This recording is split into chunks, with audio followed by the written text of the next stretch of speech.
सवाल ये मतलब आपसे पूछना है कि क्या आपको लगता है कि इलेक्शन में फायदा लेने के लिए जानबूझकर ये अटैक करवाया गया था?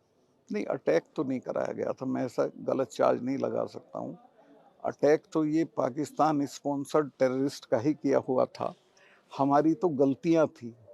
हमारी आप समझिए कि हमने जो इंतज़ाम होने चाहिए थे वो सब नहीं किए थे। उन्होंने एयरक्राफ्ट मांगे थे जो आसान, मेरे से मांग लेते तो मैं दे देता। उन्होंने होम मिनिस्ट्री से मांगे 4 महीने तक, अकॉर्डिंग टू भास्कर में न्यूज़ है वो, 4 महीने तक वो चिट्ठी पड़ी रही, कोई जवाब नहीं दिया, उनको जहाज़ नहीं दिए। फिर वो सड़क से आए, फिर वो सैनिटाइज नहीं हुआ था रूट। जहाँ वो हुआ है, घटना हुई है, वहाँ 10 किलोमीटर में 10 जगह लिंक रोड आके जुड़ती है। कोई भी मैन नहीं थी, मैं गया था अगले दिन, कहीं भी कोई जिप्सी नहीं खड़ी थी रोकने के लिए कि भाई अंदर मत आओ। नियम ये है कि जब ये चला जाता है कारवां तब लोग सड़क में घुसते हैं। वहाँ सब फ्रीली घुस रहे थे, फ्रीली वो घुस गया जिसने मारी गाड़ी। वो हमारी गलतियाँ, इसमें जो मैंने कहा है उसको ठीक से समझ लें। मैंने, प्रधानमंत्री जी ने जब मेरे से पूछा वहाँ कॉर्बेट पार्क में वो शूटिंग करा रहे थे निकल के कि सतपाल क्या हुआ, मैं कहा साहब ये ट्रेजेडी हो गई, इतने हमारे जवान मारे गए और मैं तो बहुत दुखी हूँ चूँकि ये हमारी गलतियों से हुआ। और अगर हम जहाज़ दे, और भी कई गलतियाँ, पर अभी तो मैं जहाज़ वाली आपको बता देता हूँ। तो उन्होंने कहा कि तुम अभी चुप रहो, मैं दिल्ली आ रहा हूँ तब करेंगे कुछ। फिर उसमें कुछ होना नहीं था, हुआ नहीं। ये इसी पे मैं चूँकि 1-2 चैनल को बोल चुका था, ये भी कहना गलत है। अमित शाह जी का मैं बहुत सम्मान करता हूँ, उनसे आर्गुमेंट में नहीं पड़ना चाहता कि उन्होंने कहा कि जो जब पावर में होते हैं तब नहीं कहते हैं, तो मैंने तो उसी दिन कहा था। और प्रधानमंत्री जी ने भी मुझे आगे बोलने को मना किया और नेशनल सिक्योरिटी एडवाइज़र ने भी फ़ोन करके कहा कि सतपाल भाई आपका 2 जगह मेरी वो आ गई थी, बीट मैंने दे दी थी, तो उन्होंने कहा कि अब मत बोलिए इस पे आप। मैं कहा ठीक है, नहीं बोलता। और फिर उसमें कुछ नहीं हुआ। तो मुझे इस बात का सख्त अफ़सोस है कि इतनी बड़ी ट्रेजेडी को हमने बहुत लाइटली लिया और शायद इसलिए कि हम उसका राजनीतिक उपयोग कर सकते थे, वो किया हमने। लेकिन आप तो एलजी थे, पुलिस और सीआरपीएफ तो आपकी तो रिपोर्टिंग करती उस समय कर रही थी। मैं एलजी नहीं था, मैं गवर्नर था फुल फ्लेजेड। तो और सीआरपी कभी हमको अपने मूवमेंट रिपोर्ट नहीं करती है, पुलिस करती है। सीआरपी अगर मुझे रिपोर्ट करती और कहती कि हमको जहाज चाहिए तो मैं आधे घंटे में 5 जहाज करा देता। माननीय, आप जैसा कह रहे हैं कि उस समय आपको पीएम साहब ने मना कर दिया कि आप बोलेंगे नहीं, तो आप क्यों बोल रहे हैं? अभी कहाँ बोल रहा हूँ मैं, बता रहे हैं ना, ये तो मैं तब भी बता रहा था। ये लापरवाही थी बड़ी, बहुत बड़ी लापरवाही थी, हमारी सबकी थी, मैं जवाबदेही भी, किसकी है? मैं, मेरी भी है, सबकी है। आपने क्या उस समय किया उस आपने समय सर? पब्लिकली क्यों नहीं कही ये चीज? पब्लिकली कहा ना मैंने। नहीं सर, उतना खुलकर आप उस बोल नहीं पा रहे थे। किसान आंदोलन के दौरान आप सरकार को घेरना शुरू कर चुके थे। किसान आंदोलन पे तो मैं खुल के बोला, जी। इस पे मैं इसलिए नहीं बोला कि ये नेशनल सिक्योरिटी का मामला था। और अगर प्रधानमंत्री किसी भी कारण से आपको कहते हैं कि आप अब इस पे मत बोलिए, तो आपको उतना लिहाज तो करना पड़ता है। नहीं, सरकार की तरफ से जाट उपराष्ट्रपति के लिए चेहरा थे। कौन? मैं कभी नहीं था। ऐसे मैं चल रही हैं कभी इच्छुक नहीं था। मुझे कहा गया था कि अगर तुम किसानों पे नहीं बोलोगे तो राष्ट्रीय बन सकते हो, बन सकते हो। मैंने कहा मुझे कुछ नहीं बनना, पर मैं किसानों पे जरूर बोलूंगा। लोग कह रहे हैं कि इस टीस में आप ना, मुझे कोई टीस नहीं है किसी भी तरह की। तो सर जवानों की जो जिंदगी थी उससे ज्यादा पीएम का लिहाज जरूरी हो गया। नेचुरली आप जिसके नौकर होते हैं तो उसका लिहाज करते हैं। अब मैं उसमें जवानों की जिंदगी तो उस वक्त वापस नहीं आ सकती थी। मुझे ये पता चला कि उसमें जांच हो रही है, मुझे लगा कि इसमें रिस्पॉन्सिबिलिटी फिक्स होगी, जो कभी नहीं हुई। सर आर्टिकल 370 हटा, उसके बाद में ये दिखाया जा रहा है, बताया जा रहा है कि वहाँ पर अब अमन चैन है। वास्तव में जो दिखाया जा रहा है वो है रियल में या और कुछ? वो मेरा बोलना ठीक नहीं रहेगा कश्मीर पे, पर मैं जब था तो मुझे पूरे टर्म में एक गोली नहीं चलानी पड़ी। इन 3 चीफ मिनिस्टर्स को मैंने गिरफ्तार किया, कुत्ता भी नहीं भौंका, कोई शोर शराबा कुछ नहीं हुआ। तब बिल्कुल अमन चैन था और टेररिस्ट भी श्रीनगर में आते हुए डरते थे। अब तो श्रीनगर में आके सीआरपी पे हमला करते हैं। अभी सीबीआई का समन आपके पास आया है जी दोबारा, जी ये इंटरव्यू देने के बाद आया। जी जी। तो क्या ये इंटरव्यू की देने के इंटरव्यू? नहीं, इसमें ऐसा कुछ नहीं है, चूंकि सीबीआई का समन कोई मुझे नहीं आया है कि भाई मैं किसी चीज़ में इन्वॉल्व हूँ। मैंने किसी मामले को खोला था कि इसमें कुछ गड़बड़ थी, तो उसकी जांच हो रही है। उसमें मेरे से कुछ जानकारी लेने के लिए मुझे कहा गया है कि आप अवेलेबल होगे क्या, और वो मेरे ही घर पे आ रहे हैं, मुझे कहीं बुलाया नहीं है। तो अभी आपसे कुछ लोग, संगठन के लोग मिलने आ रहे थे दिल्ली में, उनको भी गिरफ्तार किया गया था, फिर आप थाने में गए थे, वो क्या? वो तो असल में ये जो हमारे यहाँ खाप सिस्टम है, पता नहीं आपके यहाँ है, तो आपके यहाँ भी यहाँ नहीं, यहाँ नहीं है। मील खाप तो है, कोई रेयर मानो, बाकी खाप तो खाप आपके नहीं, हरियाणा और यूपी में ही है। खाप है हमारे यहाँ। तो हरियाणा की खापों ने ये कहा था कि एक दिन हम आके आपको we'll come to express our solidarity with you. आप किसानों के लिए लड़े थे, अब आप लड़ रहे हैं तो हम आपको सहायता करने के लिए आ रहे हैं। तो मैंने उनको कहा कि फलां तारीख में आ जाइए। मेरे घर पे इतनी जगह नहीं थी, वो लोग हो रहे थे करीब 70 खापों के लोग थे, 300-400 के करीब। तो मैंने उनको वो सामने एक एरिया है उसका सेक्टर 12 है इसका आर के पुरम का, वहाँ उनके खाने का इंतज़ाम कराया, शामियाना लगवाने लगे। तो मैं घर पे तैयारी हो रहा था, तब मुझे खबर आई कि पुलिस पहुंच गई है वहाँ, और पुलिस कह रही है कि यहाँ आप ये नहीं कर सकते। मैं गया तो पुलिस के बड़े अफसर भी थे, डीसीपी, एसीपी, और उनका सब हमें हुक्म है आपका, ये हम यहाँ नहीं होने देंगे। मैं कहा भाई क्यों नहीं होने दोगे, खाना ही तो बना रहे हैं, खाना तो कहीं भी बना के नहीं, ये डीडीए का पार्क है, आपने इजाज़त नहीं ली, और इजाज़त में लेता तो वो देते नहीं। तो मैंने कहा भाई तुम फजीता करना चाहते हो तो करो, चलो मैं चलता हूँ, थाने में ही बनेगा अब हमारा खाना। तो हम सब वॉक करके थाने में चले गए, फिर वहीं खाना बना, वहीं खाया, फिर उन्होंने माफ़ी मांगी, फिर उन्होंने ये भी दिया प्रेस को कि हमने कभी उनको वो नहीं किया, डिटेन नहीं किया। सर पुलवामा को लेकर अभी सरकार से आपकी कोई मांग है क्या? ना, मेरी कोई मांग नहीं। मैंने तो एक जो बड़ा इंटरव्यू था, कोई अकेले पुलवामा पे नहीं किया था मैंने, वो 1 घंटा कुछ मिनट का इंटरव्यू था, उसमें एक साधारण तौर पे जिक्र कर दिया था कि ऐसा हुआ था। सरकार जाने, अपना काम, उनकी ड्यूटी है वो। सर आप जनता दल में रहे, समाजवादी पार्टी में रहे, बीजेपी में रहे, आगे क्या इरादा है? अब मैं किसी पार्टी में नहीं जाऊंगा, ना मैं कोई चुनाव लड़ूंगा। सर पीएम मोदी के खिलाफ विपक्ष में प्राण फूंकने का काम कर रहे हैं आप? नहीं, मैं तो नहीं फूंक रहा प्राण, तो विपक्ष खुद चाहेगा तो फूंक जाएंगे। विपक्ष को सिर्फ इतना करना है कि एक उम्मीदवार के मुकाबले एक उम्मीदवार खड़ा कर दो, Modi ji will be nowhere, उसी में हार जाएंगे। लेकिन क्या ये संभव है? संभव है, ये तो मुझे लगता है हुआ पड़ा है। कौन है चेहरा? जी, चेहरा नहीं होता इसमें, चेहरा तो देखो 77 में भी नहीं था, 67 में भी नहीं था। जब जनता तय करती है हटाने का तो हटा देती, बाद में हो जाएगा जो जिसको वो करेंगे लोग। सर नेशनल इश्यूज की बात हो रही है जी, वर्तमान में, बहुत सारे लोग पहले भी जाते थे, अब भी जा रहे हैं, थाईलैंड जा रहे हैं। देश इंडिया का थाईलैंड के साथ रिश्ता जगजाहिर किया जा रहा है, इस मुद्दे को लेकर किस तरह का नजरिया आप रखते हैं, क्या कुछ कहना चाहेंगे? थाईलैंड वाली बात मुझे मालूम नहीं है क्या है एग्जैक्टली।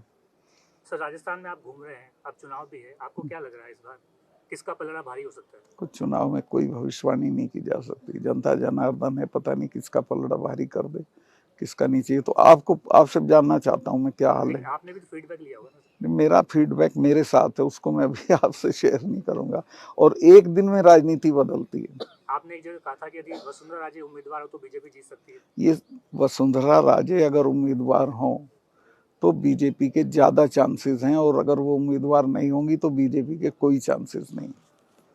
सर 3 काले कानून जो आंदोलन हुए, क्या वो वापस बैक आ सकते हैं प्रदेश के बदले? वो नहीं आ सकते, हम जब मर जाएंगे तब आ सकते हैं। जब तक हम लोग हैं, किसान संगठन हैं, वो कभी वापस नहीं आ सकते। मेरा एक सवाल है जी, आपने जो प्रधानमंत्री के लिए कहा, पुलवामा को लेकर जो कहा, आमतौर पे अगर इस तरह का बयान आता तो उस पर काफ़ी माहौल बनता, काफ़ी लोगों में चर्चा बनती, लेकिन मेन स्ट्रीम मीडिया ने इस आपके इंटरव्यू पे बात बिल्कुल नहीं करी है, ना प्रधानमंत्री कोई जवाब दे रहे हैं, ना पीएमओ ने कोई उसके ऊपर स्पष्टीकरण किया है। क्या लगता है आपको जब आप इस तरह की स्थिति देखते हैं कि इतनी बड़ी बात बोलने के बाद? मेरी जानकारी ये है, देखिए सोशल मीडिया ने तो कोई कमी नहीं की है, मेरी जानकारी ये है कि उसी शाम पीएमओ में बुला के नेशनल मीडिया के इम्पोर्टेंट लोगों को ये कह दिया गया था कि एक लाइन नहीं जानी चाहिए इसकी, और 8 दिन से अतीक चल रहा है, ये नहीं चल रहा। वो तो सोशल मीडिया है, वो उठाए हुए, तो उसको तो आप रोक नहीं सकते हैं। सर एक सवाल ये है, जी। आपने पुलवामा का मैटर उठाया, बिना युद्ध के नौजवानों की जो है शहादतें हो रही हैं, उसको लेकर आप क्या सोचते हैं? क्या सरकार गंभीर है, क्या कुछ कर रही है? नहीं, उसमें तो जो करना चाहिए वो नहीं कर रही है। मैं तो सबसे पहले तो ये जो इन्होंने शुरू किया है अग्निवीर, मैं इसका आलोचक हूँ, ये गलत है। ये फौज को ख़त्म करने का दो साजिशें हैं सरकार की। खेती ख़त्म कर दो, खेती को बिना मुनाफे की कर दो ताकि किसान छोड़ भागें, और फिर इसको कॉरपोरेट को दे दो। इसी तरह से इनके बच्चे फौज में जाते थे, फौज को निरर्थक कर दो। अब ये बताइए 4 साल के लिए कौन अपनी जान देने जाएगा? मजबूरी में नौकरी के लिए वो चला जाएगा, पर उसमें वो जज्बा होगा क्या जो होता है? तो राहुल गांधी की जो सदस्यता खत्म की गई है जी। संसद से, उस पर आपकी क्या टिप्पणी रहेगी? क्या वो इलीगल है? नहीं, लीगल तो वो जल्दबाजी में किया, उसको टाइम देना चाहिए था सॉरी ऊपर कोर्ट में जाने के लिए। सबसे खराब काम हुआ है कि उसको पार्लियामेंट में अपना पक्ष रखने की अनुमति नहीं दी गई स्पीकर की तरफ से, जो उसका अधिकार था।